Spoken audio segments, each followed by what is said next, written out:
Thanks for joining us for tonight's Women's National League show with Finalwhistle.ie and myself, Alanna Cunnane. Loads coming up for you in the next while. We'll have a home kit ranking from Denis Hurley of Museum of Jersies, Kristen Sample of Sligo Rovers talking their first Women's National League win, as well as her coaching exploits. And then finally, we'll have a review and preview of the latest games with Finalwhistle.ie reporters Sean Comer and Sam Curtin. So we'll jump into it. So now joining us this evening, as I mentioned, is Denis Hurley of Museum of Jersies.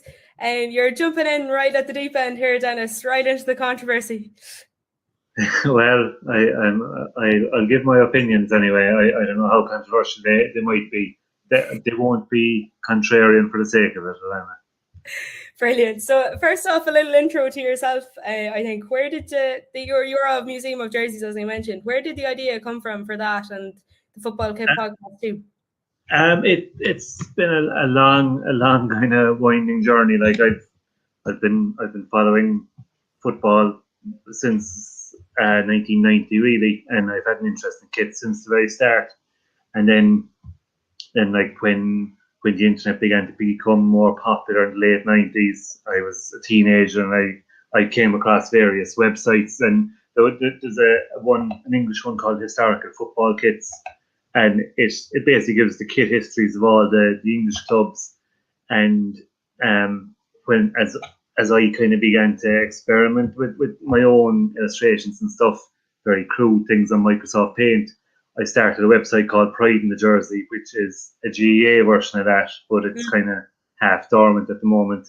And similarly, CORKcitykits.com, which is the Cork City kit history, and that is dormant as well, because basically they were, when I use very primitive design methods, and I've improved since then to using better, higher quality programs. And then it just kind of slowly evolved into Museum of Jersies, just kind of blog to write about things that I noticed and observed, and just kind of basically a way of getting the stuff out of my head and onto the screen. And it's just kind of gone from there. I suppose it's surprising kind of how the following on Twitter has built up.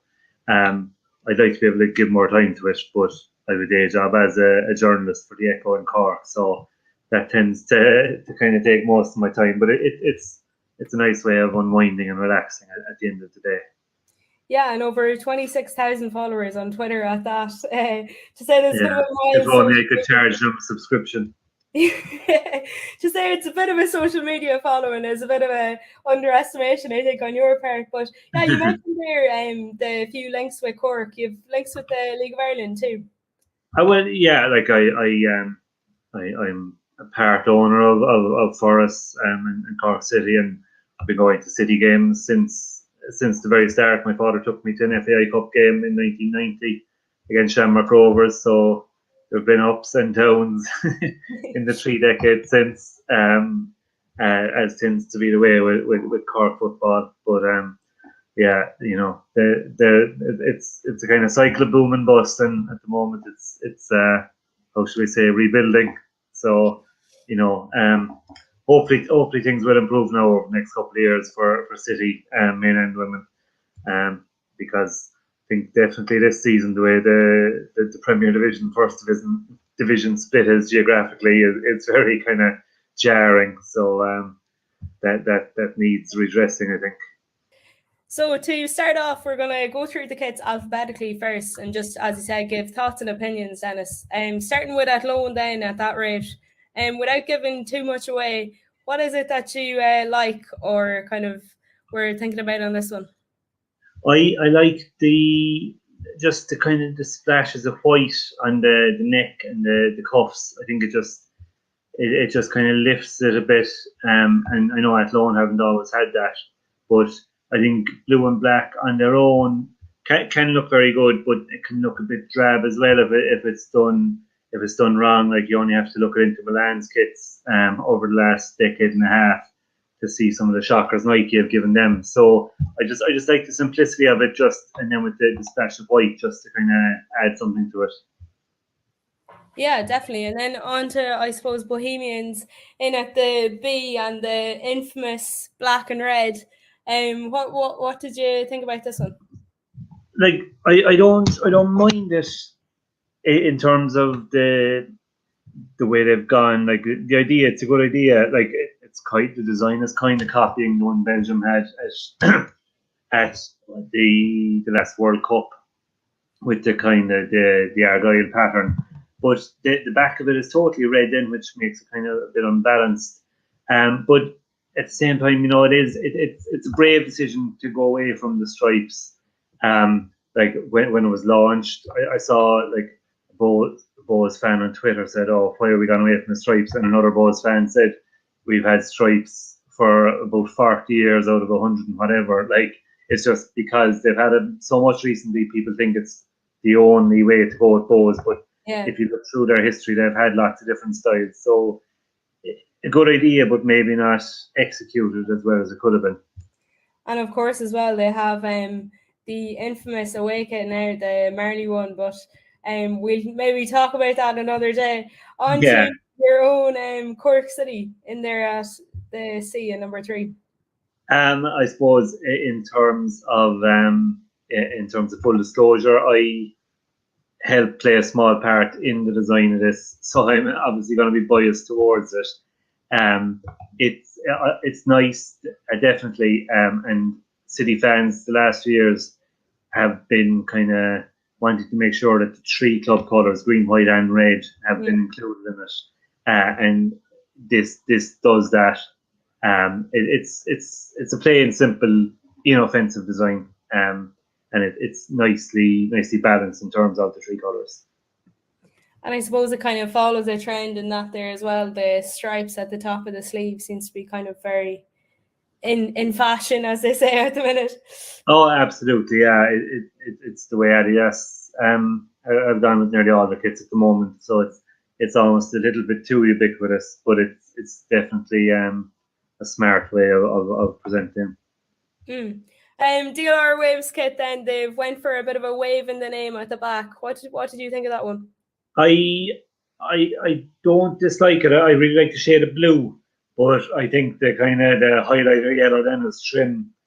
I wouldn't be a fan of it. I think that shade of blue, either white or darker blue, would be the best to accompany it. And then on to Galway United then out there in the west. Where do your opinions lie on this one? I like it.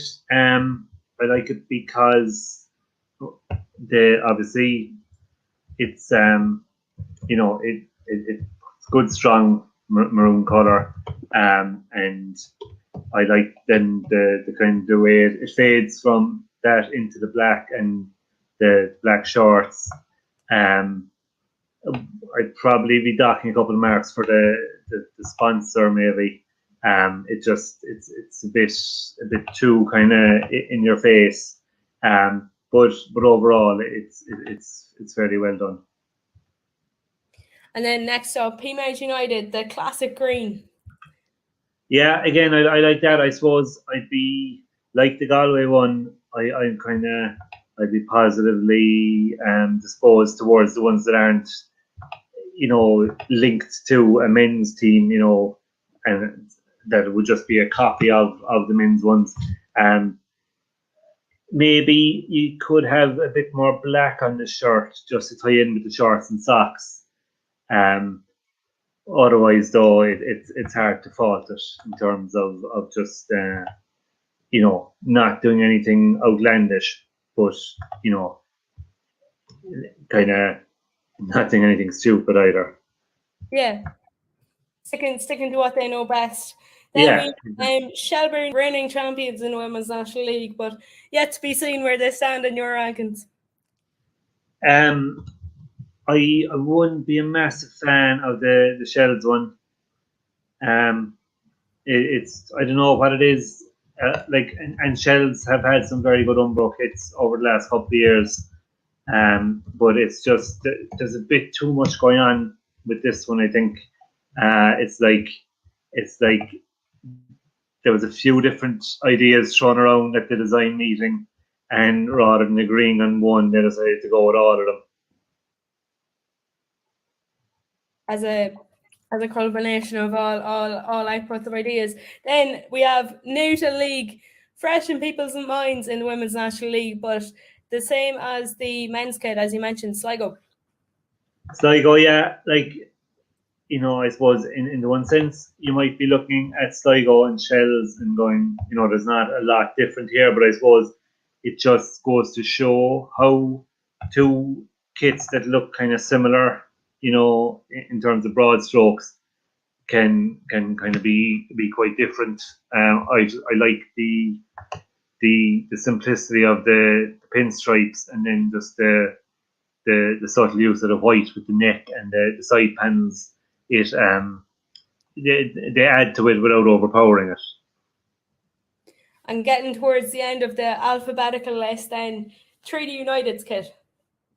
I like the treaty ones by and large. Like, looking at it there, you kind of get the sense of an Atletico Madrid kit, because they've kind of done different things with their stripes over the years. But kind of like the PEAMOUNT one, you have a bit of a disconnect going on between the shirt and the shorts. A little bit more blue on the jersey would just kind of give it a more integrated look. And finally, then we've Wexford Youths with the notorious black jersey. What's your thoughts on its peaks or downfalls? Black is always a good starting point, and like they have the splash of pink then as well to just give it a pop of colour, as they say. A little bit too much going on up the shoulders. That's kind of the manufacturer, the German company Yako. They have this little motif on nearly all their jerseys with those dots, and that and the stripe. It just kind of is a bit too much going on in that area when the rest of the shirt is fairly plain. And then down to the business end of it all now, Denis. It's interesting those insights you gave as to the manufacturers and the reasons behind the kits. But who comes in at number 10 for you, and why is that? I'd have Shadows at number 10. Like I said, there's just a bit too much going on, too many shades of red, too many different design flourishes. It's just a bit of a mishmash. And at number 9? Number 9, I have DLR. Just I'm not a fan of the fluorescent colours on the kit, and I think that, and just the sponsor doesn't blend in as well as it could then either. It's interesting the dynamics that play into it. But at number 8? Number 8, Treaty. Just for the kind of the split nature of the kit, the blue not going with a lot on the jersey. And at number 7? Number 7, Bows. Again, like I said, good idea, but just could have been worked out a bit better. Now we get into the top half of the table, as they would say. In at number 6? 6, Cork City, and I'm probably judging it a bit too harshly because I was involved in it. Like I said, it's the fact that the stripes on the jersey don't match up with the stripes in the shorts, or the opposite way around. And like, that's the limitations of a team ordering kit from a big supplier. That you're limited to the size of shorts, that, and then the socks, because they don't have red to tie in the rest of the kit. And again, judging it very harshly, but probably the fact that the sponsor as well, and I would be a fan of Jackie Dennis's Chip Shop. I just don't think it's a great sponsor for a sports team, but maybe that's being a bit too health freaky. Yeah, it's fascinating how the correlation lies very much so in the thought process of it, the colours and the sponsors. But in at number 5? Number 5, Wexford. A strong base to work from with the black. Would be higher than if the design had just been a bit stronger. And then working on from that, we have number 4. Number 4, Sligo. Good solid design. Can't really fault it. And maybe the fact that the pinstripe stop for the sponsor, I think, just kind of takes a bit away from it. And then into the illustrious top 3, it's well known in the Women's National League as the one everyone wants to break into. But what are they for you, home jersey wise?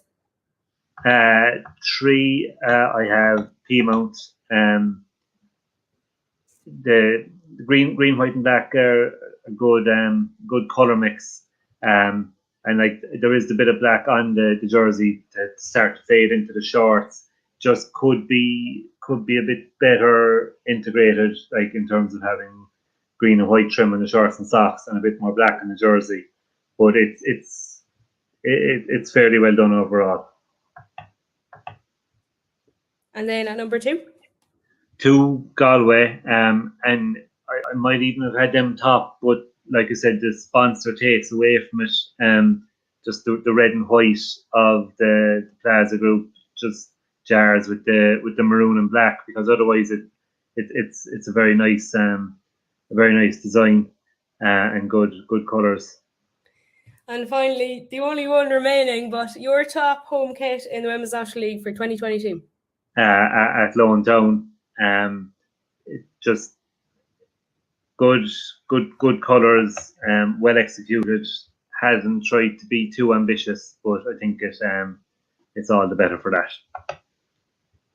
Brilliant. Well, that's the 10 teams gone through on their jerseys for the 2022 Women's National League season. As I mentioned, reigning champions Shelburne United coming in there at the bottom, with ATHLONE Town at the top, followed by Galway, PEAMOUNT, Sligo, Wexford, Cork City, Bohs, Treaty, DLR, and then Shells. As I mentioned, we'll have to see where everyone else ends up footballing wise, but for now, be sure and give us your thoughts and opinions in on that, and what your own rankings will be if you're watching along.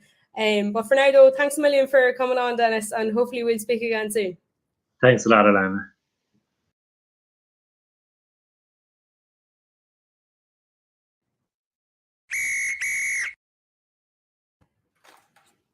Now we're joined by Kristen Sample of Sligo Rovers, who of course enjoyed their first Women's National League win there at the weekend. Thanks for joining us today, Kristen. Thanks for having me. Always a pleasure. Now, as we were mentioning there, slightly off air at the minute, it's very careful. It's Kristen, not Kirsten. We'll set the record straight now. Yeah, that's the one, Kristen. K-R-I, not K-I-R. Seems to be a few people getting mixed up on these early stages. But anyways, then into the action. First Women's National League win for Sligo at the weekend, as I mentioned. How much did that mean to you guys, and can you describe the feeling? It was epic. I mean, obviously there's a couple of the girls that have played in the National League before, so probably had some success previously. Hansa, of course, won the cup a couple of years back. So it's exciting for us to get that winning feeling back. It's also a testament to the work that we've been doing on the pitch, to everything that we've been doing in preseason. I mean, not everybody gets to see what's happened from preseason, behind doors and all that. But when I came in and at the end of January and just seeing how much the team has changed in that time to have our victory, like, it's just such an endorsement for all the work that the coaches are doing, that all of our staff is doing, the support that the club gives us. So it's really amazing feeling for the players, for the club, for everybody involved here. And everyone coming into this season, saw Sligo as the new team, and we're kind of thinking, geez, you don't know where they're going to end up. Were you looking to prove a few naysayers wrong? Definitely. I mean, look, I don't think anybody goes onto the pitch and says, well, I guess we'll take a beating today. Yeah. So we certainly didn't want to finish 10th.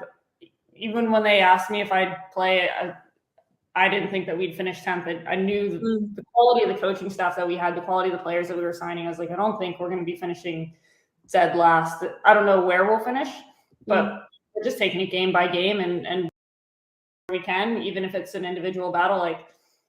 A lot of us probably would have been happy enough to just have our first goal than to get a second goal as well and to get the win. It was like, look at all these things that are happening. Next up is the clean sheet, hopefully. And like, obviously, as you say, it was building as well, because you could even see in the bit of the DLR performance, you know, okay, the result didn't go your way on the day, but it was even an improvement on the week before. Is that kind of the mantra at the minute, just keep improving week on week? And as you said, even from January, there's been such a gulf of a difference, do you think? Yeah, absolutely. And the players are really buying in as well. Like, there's just so much work that everyone's wanting to do on their own, and then in with the team as well. Like, it's mad to think we'd have girls traveling 2 hours to get to training, and they do it without any hassle, because we all believe in what this project can look like and what our season should look like. And playing against your old club too at the weekend must have been a bit of a weird experience. Yeah, it's a bit of a mad one, because like, obviously I'd have wanted to like say hello to everyone after the end of the game, and my dad even messaged me after, and he was like, were you only friends with two of the girls? You only spoke with two of them. I'm like, Dad, think of how I felt the week before. Like, no, they don't want to talk to me. Like, so yeah, it's nice to get the win there, especially because Cork is such a well-organized squad in how they play, and they enjoy so much of the ball and so much possession, but it's great for us to catch them on the break, really. And you know them so well as well. I believe you were a player and a coach there. Is it like kind of interesting seeing it from the opposite side of things? Yeah, I mean, I was the reserve goalkeeper there. Abby's an excellent goalkeeper, so it's like, going into the match, I would have said it wouldn't have been a whole lot different from what I'd have been looking at last year, because I'd be looking at what their strength, like what Cork's strengths and weaknesses were and how we might get exploited. So I wouldn't have said it was too much different, but tell you what, it was really nice to get the full 90 at Turner's Cross. That is a lovely stadium and a lovely pitch to be playing on. So a nice experience that way. Yeah. And yeah, as we mentioned there off air as well, you're doing a bit of coaching and as well as the playing at Sligo Rovers. Is it a different task kind of with this new side, or is it any different, do you think? Yeah, it's much different, because now I'm more with the academy players. It's a lot. It's more like what I was doing in the States, where I was doing a lot of academy goalkeeper coaching there. It is a lot. We have a lot of great resources. Like, it's unbelievable what we have at the showgrounds for just one academy. Like, I wouldn't have had that at one of what I consider one of the best academies in the US. So different, work on so many things. We have so many resources, and yes, it's really, really nice to have all that available. That's definitely high praise anyways. You're a highly skilled coach, so yourself. You have the UEFA A goalkeeping license, and I believe you're going for the A license outfield soon. Yeah, that's true. So what's that like, kind of happen to, like, is that something you're pursuing in the future, do you think? Is management something you are coaching, definitely something you want to go into? Yeah, I mean, I actually went straight into coaching for about 10 years and didn't play until Cork took a chance on me. So again, eternally grateful to Cork for everything that they provided for me, because ultimately opened up this door, and very happy being here in Sligo. Long may it continue. But coaching is definitely what I've wanted to do for a while. It is great when you're playing and you're playing well. Like, there's no feeling like being on the pitch yourself. I guess the next best thing would be coaching. So, and I saw in an interview you gave, I think you mentioned obviously earlier there the support the club has given you guys, but I saw as well that, you know, you're obviously bringing that women's national league experience, and like, you've thrown a few ideas like Rovers' way, and they've been kind of receptive to those. Like, does a women's national league team maybe need different aspects focused on, or was that just kind of in regards to what you learned at Cork and what you were trying to bring to Sligo? Yeah, I think it was more based on like what I had learned at Cork, and even if it was just looking at how other teams operated and what we could expect going to other clubs. Just because I don't think any of our staff had been involved in the Women's National League before, so they were all skilled to different degrees in management and in their knowledge of the game. But in terms of being involved with the Women's National League, that might have been something new for them. So just giving them ideas on what had worked well for us. And then I've tried to kind of implement a few things as well, like doing a lot with the film analysis. So I don't think we knew that we had well, we definitely didn't know that we had huddle at first until the DLR manager was like, well, all the teams have it. We were like, wait, really? So it's nice that everyone kind of knows each other as well, and they're all helping us get acclimated into the league. So yeah, I find that really interesting actually, because I feel like it's a side a lot of the fan base maybe don't actually realize, like it's down to that level now, like it is that intense, and teams really are going out to do everything they can, every week, and it's a lot of commitment too. Yeah, oh, it definitely is. There's a lot that goes into it. I normally spend my Sunday night doing a lot of the film analysis so we can prepare for the week ahead. Yeah, it's mad, like, because as I say, I don't think that's a slide a lot of people would actually understand that is actually going into this, but it's a massive commitment and a credit to everyone involved in the Women's National League, and I think it's definitely attributing to its rise in quality and exposure. But yeah, as I mentioned, you bring a lot of experience to the side. You played with Durham and Cork and Rainey. Why did you feel like then, after all of that, Sligo was the right move for you? Because Sligo did kind of meet what I was looking for in the coaching side. I'd say since I left the States, which was like right after COVID started, I haven't been able to coach elite youth goalkeepers, and that's what I was really getting when I came into Sligo. And I would have more goalkeepers that I'd be able to coach, more goalkeepers I'd be able to influence. So it meant a lot for me to be here. Also, my family heritage line would have been around Mayo, so it's always been to me that I'd want to come back to the west coast of Ireland. It's one of my favorite places in the world. So I'm like, this is spot on for me. It just met so many things. I even brought my dog here in October, and we hiked up Ben Bulbin, went swimming in Ross's Point. So she loves it. I love it. I'm like, this is home. We're just gonna set up camp here for a while now. It's looking good so far. So yeah, exactly. Long may it continue. But originally from Baltimore in the US, how do you think, you mentioned there kind of the differences about Sligo, the beaches and the hikes or that kind of thing. How do the two football and setups compare? I know you kind of alluded to a bit earlier that maybe Sligo's academy has come on leaps and bounds, but maybe that as well, it was different to the US kind of setups.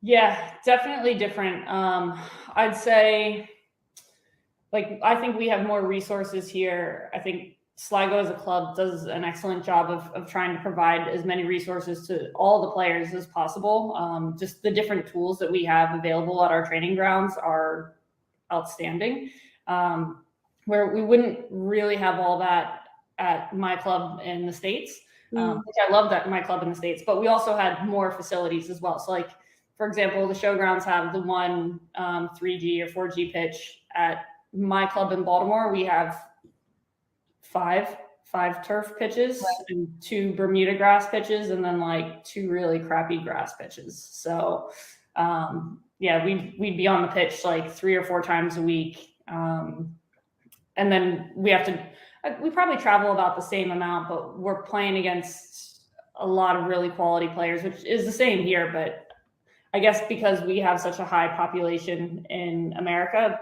you're probably going to be playing against crazy athletic kids. So yeah, it's interesting how the two kind of compare, and the diversity, but also the bit of similarities, I guess. You mentioned there the pitch at the showgrounds. You're back again there this weekend. Last time out, there was a big crowd. Now, just off the record, I think it was 70 supporters or something off the record, but good to know, I guess, that the locality is getting behind the team. Yeah, and even just following it on Twitter after, you have a lot of fans on the men's side who are supporting the women's side as well. And I think there is a big buzz in the community for the women's team. Even just people that I've met around town who aren't football people, they're like, oh yeah, we're all about Sligo Rovers women. I'm like, great, come to the game. So I think we're going to get some pretty steady crowds going forward, especially if we get some good results at home as well. Yeah, and then that's on to the next question then. You're trying to accumulate a few results and carry that bit of form from the Cork City game along now. You've Bohs this weekend. How do you think that one will go? It's a bit of a test, I suppose, because maybe they're considered a mid-table side, so it's a bit of a test in the waters to see where you guys are going to lie. Yeah, Bohs are a really well-organized team. They're good physical team as well. So it is going to be a really good test. They have a couple, like, I guess I'd call them like tricks up their sleeve and how they play compared to other teams. So it is going to be a good test, but it's also a manageable test. So I don't know how it's going to go, but I know that we're all going to put on the same Rovers kit and hope that we represent the club as well as possible, and maybe get some more goals for our quest for the season and hopefully get the first clean sheet. But we'll see what happens on the day. So hopefully it goes our way. It's all about completing those measurable goals, I guess, week on week, and then see where it goes come the end of the season. Well, that's brilliant, Kristen. I'm looking forward to it anyways, as I'm sure a lot of other Women's National League fans are. Thanks again for coming on. Yeah, of course. Thanks for having me.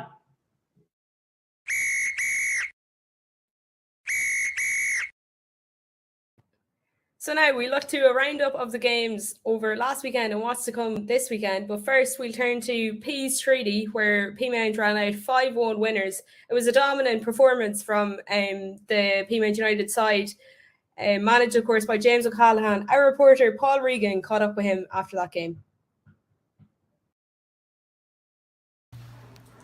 Now I'm here with PEAMOUNT United's manager, James O'Callaghan, after their comprehensive 5-1 victory today. James, what are your thoughts after the game? Yeah, really good game. Glad to get the 3 points. I thought we played really well, especially in the first half. Our attacking play, combination play, and that was good. Defensively, we were solid. Second half though, in fairness to Treaty, they kind of came back at us. I think it was 1-1 in the second half. So they made it a lot harder for us. But overall, delighted to get the 3 points. Looking at that second half, are there learning lessons for your squad and for your team going forward for next week? It's important to keep playing the way we had been in the first half. Don't drop the intensity. We probably dropped it a little bit. You have to keep pushing and keep working hard. But in fairness to Treaty, they never dropped their heads, and they kept pushing. We made some substitutions as well, which probably didn't help the situation. Okay, 3 wins out of 3, and fairly comprehensive wins in all games. Are you happy enough with the start so far this season? Yeah, really, really happy to get 3 wins, 9 points. And last week's game was really good as well. So we're delighted with how the girls are playing. We're really just trying to do our best, take one game at a time. We're trying to introduce some young players as well. I think Tara O'Halloran made her debut today, starting debut. She goes away with the Irish under 17 and tomorrow as well. Thought she played really well. So overall, we're really, really pleased. And next week you face DLR away. So how do you think you will prepare for that game? We'll prepare as we always prepare any team. DLR, really good side, one of the best squads in the country. So it's going to be a tough game. But we're looking forward to it. Okay, thanks for your time, James. Well done tonight. Thank you. Okay. Thanks to Paul and James again for that one. As he said, the combination play worked well for them, but they just need to keep up the intensity and bring in those new kind of younger players is really kind of adding to their squad, of which there's quality and talent all over the place with Stephanie Roach, Anya O'Gorman, Jetta Barrell getting a brace too, and Sive Doyle making up the difference with Emma Costello getting the consolation. But yeah, really their dominance just ran out on that night. 5-1 Treaty, the final score. Moving on then to ATHLONE versus Shells. Sean Comer, you were covering this one. 2-0 to Shells, the final score. A fair result? Yeah.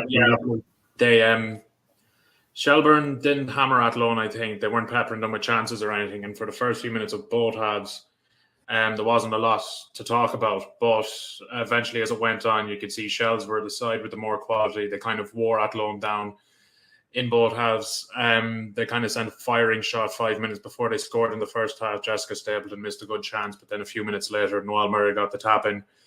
And then in the second half, they were testing ATHLONE's goal from time to time. No, not a lot of clear-cut chances, but as soon as they got one, it was brought in by Kiva Keenan. So, yeah, it was a very fair result. I don't think ATHLONE played bad, but it was a case where just the better team simply grinded out the result. And great, of course, to have Kiva Keenan back from an injury. Brilliant to see her come back with such a flying form start. But, yeah, as you mentioned, stagnant enough kind of at periods in both halves. Maybe that's something both sides need to work on going forward, Sean? Potentially. I mean, maybe some of it with Shells was the fact that they hadn't played in 2 weeks because their fixture against Wexford was suspended. So I don't know, maybe they're a little bit rusty. If so, it wasn't the worst thing in the world because they eventually came into it. ATHLONE, I suppose maybe it's been that way for them. They did start off kind of slow against Bohemians a few weeks ago. Against Wexford, they were good out of the blocks, but kind of similar to the Shells game, Wexford eventually just overcame them through talent.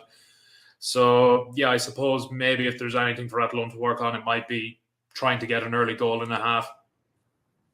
And who impressed you for ATHLONE, Sean? Because I know you mentioned Marion Staple in there and Keenan, and I know Per Salary was in good form too. But who impressed you from ATHLONE maybe at the weekend and so far this season?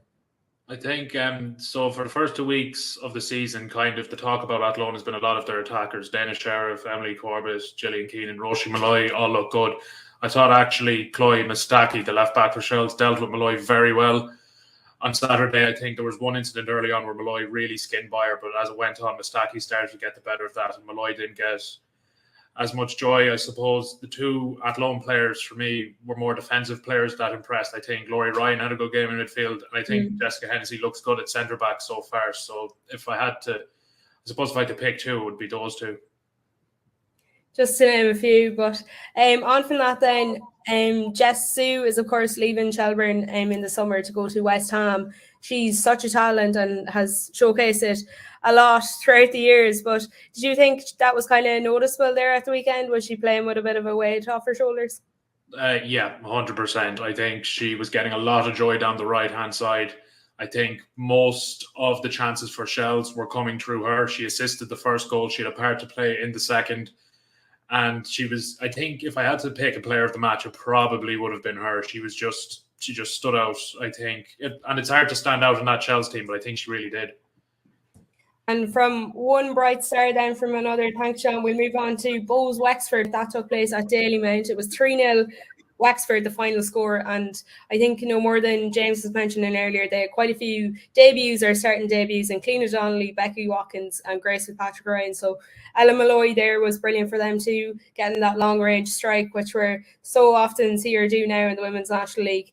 And outstanding, and she's just so young too, so there's a lot more to come there. Obviously, Ciara Rossiter will be my player of the match in that one, getting the goal directly off a corner, the second time someone's done that in as many weeks in the Women's National League. And then she went on to assist Kylie Murphy for their third and Wexford's final of the day. But moving on then, we bring in Sam. He was watching Cork City Sligo Rovers. A slow start to that one, I think, Sam, but one for the history books nonetheless. Definitely, yeah, Alanna, definitely a history-making this evening for Sligo Rovers. They picked up their first ever 3 points in Women's National League history, in just their second game as well ever. And they went down to Turner's Cross and beat Cork City 2-1 away from home. A great result for Steve Feeney's side and a very impressive performance. Cork really dominated possession for the most part, to be honest with you, and it probably just their lack of a real out-and-out goal scorer. City probably lacking a number 9 really at the moment, and that was evident in this game because honestly they probably should have had the ball in the net on 4 minutes. There was a bit of a goal mouth scramble at the shed end and somehow the ball stayed out, and they kind of dominated the rest of the half. Although having said that, honourable mention has to go to Kristen Sample. She was fantastic in the Sligo goal, playing against her former club of course as well, and she was brilliant, made a number of fantastic saves. First of all, from Shauna McCarthy on 13 minutes.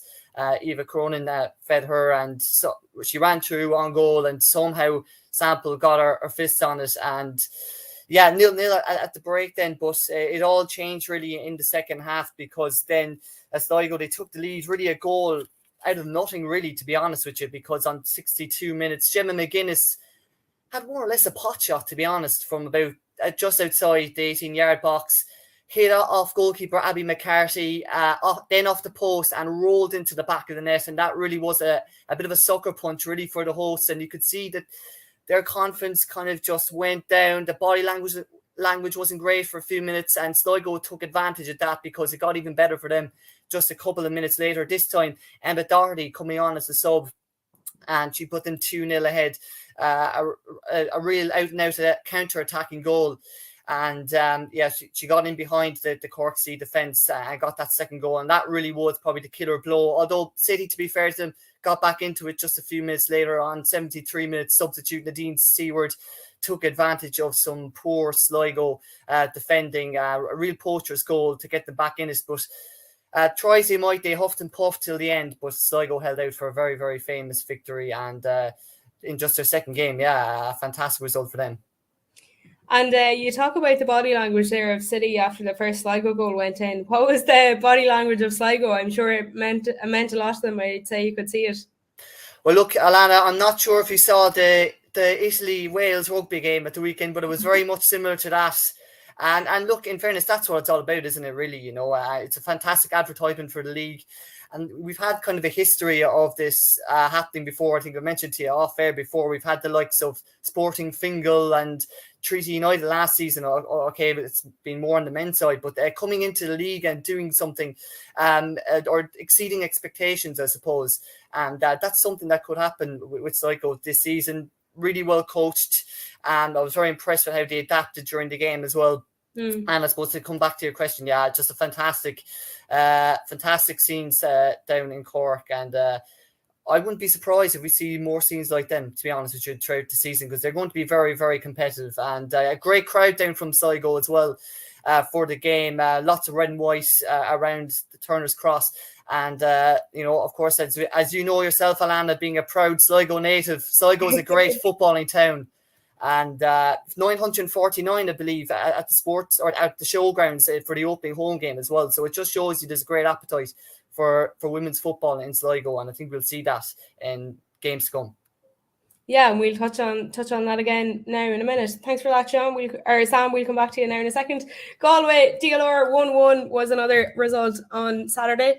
Of course, that was a massive one for both teams to kind of see their stakehold in the league, where they kind of end up, and both of them are trying to push into that top three. So this was a big kind of decision game to see where they would lie in that one. Sarah McKevitt was on target once again for the opener. And she's just been in raging form recently since the start of the league. She's got racking up the assists as well, and the goals too for DLR since she moved from Cork City, of course, a Tipperary woman though. But yeah, she's been excelling in all aspects for them. Then for Galway's goal, Julianne Russell was the start of it. As we know, she's just so significant for Galway, and was again at the weekend.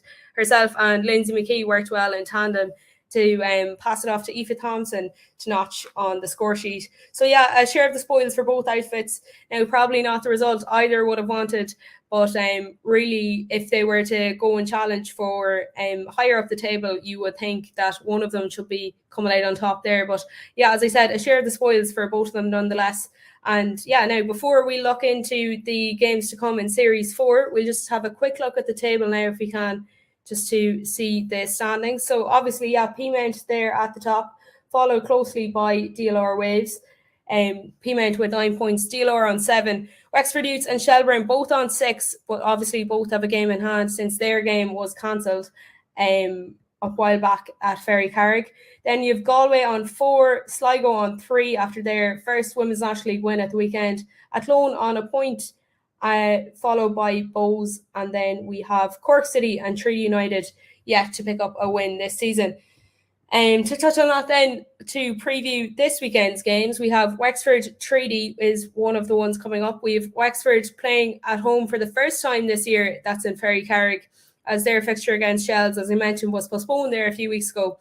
That clash against the Reds has been in fact rescheduled, though. That's for the 26th of April now at 7:45. Wexford will be looking to build on their good start so far, the 2 wins, while Treaty will be aspiring for their first victory of the season against some tough opposition, though, no doubt. So we'll have to wait and see how that one plays out. As Sam mentioned there, Sligo Rovers are back in action this weekend. They have their second match at the showgrounds, and a big one to showcase. Can they carry on that form they've showcased so far? They really, set themselves apart there at the weekend. Maybe a bit of a outstanding result, I suppose, given the situation, a new team in the league, but they're really showing signs of progress, and maybe they'll cause an upset there at the weekend. I think if they can get Emma Hansbury back to full fitness and firing on all cylinders, that'll really help things, because she's just such a influence there in the pitch. And of course, Gemma McGuinness and Doherty will be looking to get back on the score sheet and maybe try for a clean sheet in front of the home fans too. So then we'll turn to Shells versus Cork. Sam, how do you assess this one playing out? Yeah, well, look, I guess the season that has been so far, it's been kind of a tale of two different perspectives, and both teams find themselves on different ends of the table. Shells unbeaten after their 2 games so far, no goals conceded, very, very solid. And Cork, as we've mentioned, probably so close, but yet so far. They lost as well the first game at home against Galway 3-0. Again, they were unlucky in times, but they improved greatly, definitely against Sligo. Probably a shame for them that they didn't get that game against Treaty United either. That game got called off. It's been rescheduled since. They probably would have liked that game, the week after, to get a bounce going into this one, especially because it's going to be a huge, huge task going up to Tulka Park. Shelburne flying, as you've mentioned, a couple of their big names there. They still have the likes of Jessica Zhu, and also Saoirse Noonan will be playing against her former club, it looks like, as well, on loan from Durham. And how we'd love to have her back at Cork this season, but not to be, unfortunately. But they've got so much strength and depth then to the park. It's going to be very, very difficult. So you would say on paper it should be a comfortable enough night for Shelburne. But having said that, I saw enough from Cork at the weekend to suggest that they can be very competitive going into this one, because they've got a lot of pace. They've got the likes of Shauna McCarthy there, Aoibhinn Donnelly as well, and Aoife Cronin. They've also got Eva Mangan back from Irish under-19 international duty as well. So there's plenty of pace. So I would imagine that Cork will look to try and hit Shells on the counter-attack. They won't have a huge amount of the ball, but it's definitely going to be a very interesting game. And hopefully a good one as well. And we'll have to wait and see. Shelburne looking, I suppose, to really kick on from last season as well, of course, where they won the league, and they've got a real settled team, despite the fact they do have a couple of players that will be going, as you already mentioned, during the summer. But Noel King got probably a full deck to choose from, more or less, as well, going into it. Yeah, thanks, Sam. They'll certainly be looking to build on their form, as you said, and even try and make strides towards last year's success. But moving on then, we've PEAMOUNT, DLR, Eva Mangan, as you mentioned, of course, Sam as well, was on last week with us discussing those under-19 escapades. So if you're watching at home, be sure and check that one out. But PEAMOUNT, DLR, a big one. This one, last time out, DLR held PEAMOUNT to a draw, and it had a big impact on the overall standings of the season. It was the second last game of the season there, if you remember. And if DLR are to be higher up the table this year and they want a challenge, it's a big one to kind of test those waters this weekend. So, and as well, like, Peas will be looking to assert their dominance in the league and maintain that combination play and intensity that James had mentioned earlier. So it will be a real statement for either side to come out on top on this one, but we'll just have to wait and see how that one goes. Now, finally, ATHLONE versus Galway. We have Sean Comer joining us once again. ATHLONE playing Galway this weekend, Sean. How do you think that one will play out? I expect it to be tied based on how each team's season has gone so far. Galway, of course, started with a pretty good win over Cork, 3-0 to start the season, followed up with a poor result at home to PEAMOUNT, and then ultimately a draw at home to DLR Ways, in which it was described as neither team was really able to come out on top, and the draw was a fair result. Neither team being able to really assert dominance in a game, I suppose, kind of sounds similar to a few ATHLONE games. And I think at the end of the season, these two teams could be around the same position in the league. So I expect it to be very tight, but I think I might give ATHLONE the edge because they're at home, and I feel that first win's coming. I think they've been playing well. And they had a tough 3 games, I think, to start the season. I think this is a game to win. This is kind of a get-right game. So, yeah, I think ATHLONE might just edge this one. Yeah, they've been really trying to establish a bit of a fortress there as well at home. Now, obviously, as you said, it'll be a tough game for both sides. And Galway haven't suffered that Savannah McCarthy injury. Hopefully she'll be back. It wasn't too serious, but we're just not sure on that one yet. But thanks for joining us, Sean. No worries. Thanks for having me. So we'll move on then to finish up. We'll have to do it all over again next week. A big thank you to all of our guests tonight. Denis of Museum of Jersies, Kristen of Sligo Rovers, and finally Sam and Sean of Finalwhistle.ie. Thanks to Colleen too on production, and yourself for watching. For now, I've been Alanna Cunnane. This has been Finalwhistle.ie's Women's National League show. Good night.